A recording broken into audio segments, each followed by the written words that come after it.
All right, so this is my negotiations midterm. My name is Peter John Ciotta, and the negotiation we're discussing is the Bullard House selling case. And here we go. So, just to dive into it, this is a little bit of my planning going in this negotiation. So, my goal was to achieve an agreement where I was able to sell the Bullard houses under the given restraints and under the needs of the shareholders provided. The aspiration I had going into this was to sell the houses for the price of at least the Grouse Inc. offer and to make sure I created a good press for Mallory and Miles while also maintaining the residential and old fashioned theme that James desired in the instructions. The important issues and preferences I had going into this were to first and foremost make sure that the houses were not destroyed in the plans.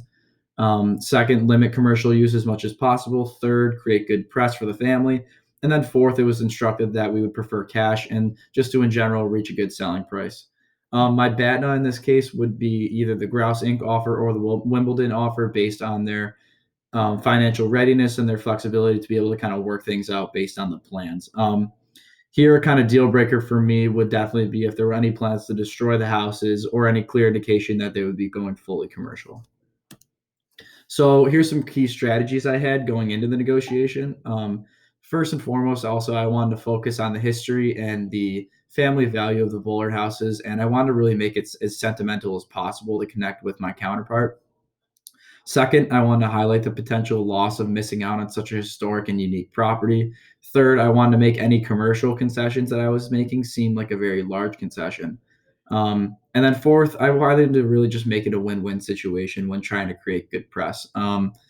If they did want to go commercial, at least I wanted to have it be something that was for a good cause and would reflect well on the firm and the mayoral candidacy that was at hand in the case. So here I have four different videos, two strengths and two weaknesses. I'm going to play the video and then I'm going to kind of give some commentary on it after. So this is my first strength. Yeah, so we're happy to have this the ability to talk to you about this, and from our point of view, it's really encouraging to hear that we have someone with an inquiry that wants to um, maintain the condition of the houses and stay true to what they are at their core, because something that's really important to us is the history of the houses and how important they are to the family and to keeping them as close to the same as we can in the community as they have been, because they do have a lot of history, and they do have a lot of meaning to the family still. So I guess what I'd like to go from there is kind of ask you what your offer would be and kind of how you would put that on the table. Okay.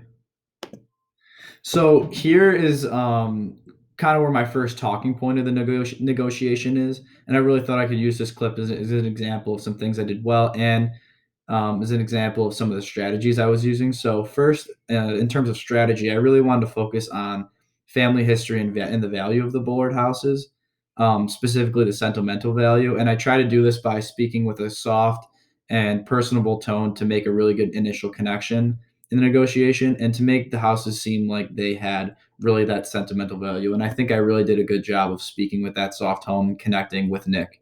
Kind of in terms of the strategy also, I wanted to transition into asking my partner what their first offer was, and this was my plan all along. And I kind of wanted to make sure that I let my counterpart give the first offer so I would be able to properly respond and evaluate what they were looking for.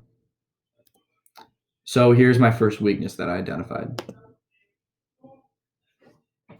I mean, in terms of the offer, um, would you be willing to pay closer to the number of 16 million?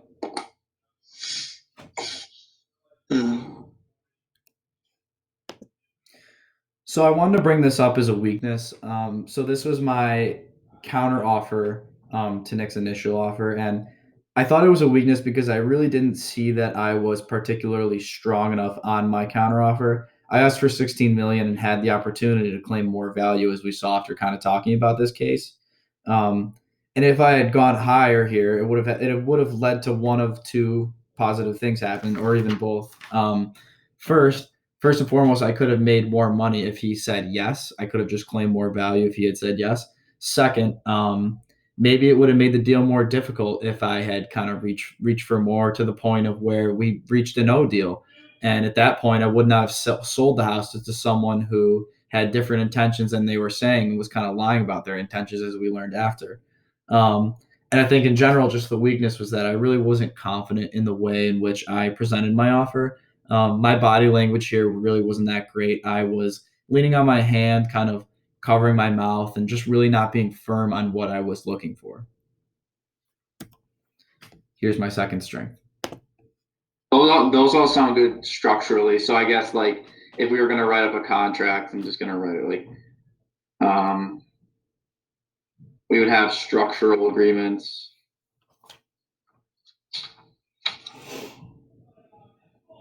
And I'm not going to write everything specifically, but kind of like what we talked about. Imagine it was in the contract. So we have some structural agreements, and then I guess the other thing would be, I guess I quickly address like interior agreements. I don't know if you have. What are your concerns surrounding the interior? Yeah, so we just want to make sure that the Bullard houses maintain that taste that they've had and their history that they've always had, and that's obviously something you can maintain on the outside. But we also want to make sure that we don't kind of make too many consolidations on the inside, because the fact is, you're looking to make it kind of an economically viable living space, but we also want to make sure it's upkept on the inside and just doesn't kind of fall apart. Okay, so kind of as this negotiation was going on, I started to kind of pick up on some things that my partner was doing that was making me have that gut feeling and that intuition that something was wrong. So, for example, like some of the language he was using, he was saying that there were things his client had instructed him not to say or reveal. There was specific language his client had instructed him to use, and he had said those things.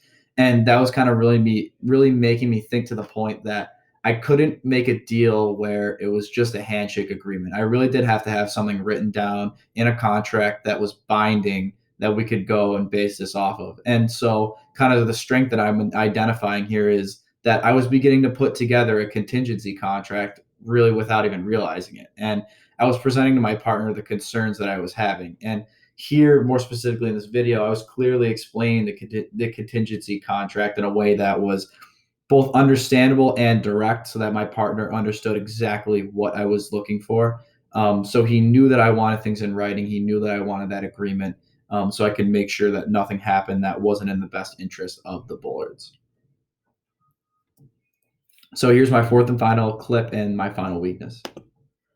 I would feel comfortable raising my original price to 14. Okay, fourth.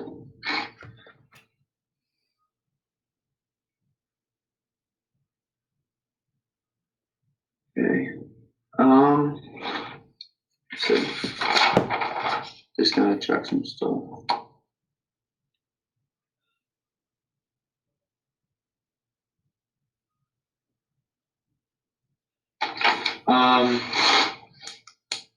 Would you be willing to go to 14 and a half?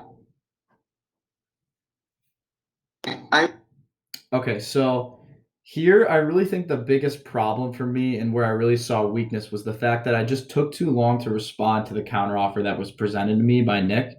And I think that if I had been more firm and more kind of intentional on what I was looking for price wise, then I wouldn't have taken so long to respond. And I think this really kind of made me look unprepared for the negotiation, even though I did prepare and I thought I was very prepared. It kind of made me look unprepared in terms of the numbers I was looking for. And I think it could reflect negatively on a negotiation and what the other person sees when they see someone who's kind of taking a while to say something when asked a question, and fidgeting with papers, looking around, reading notes, and they just don't seem very organized. They don't seem like they know what they want, and I think that's kind of counterproductive when it comes to kind of trying to get something done. So just to wrap up, here's some of the insight that kind of summarized from all of this. First and foremost, I definitely need to be more firm and look to claim more value early on in negotiations when discussing offers, especially on initial offers. Second, it's extremely valuable in these negotiations to trust your gut and intuition. And I really realized that when I saw that I felt my partner was lying, I went and I made a contingency contract and made me feel more comfortable to the point where I could get a deal done. And then lastly, I learned personally that I tend to focus on the broader interests that I represent. And I really need to come to negotiations more prepared in terms of understanding how much value I can capture rather than just settling on numbers to get a deal done. Because I've kind of realized through this negotiation and through others throughout the semester that I really have at points left value on the table that I was able to claim. And whether that be because I just didn't ask for it, or I wasn't prepared enough to get it, it's definitely something I need to work on. So that's my evaluation of this negotiation. Thank you for watching.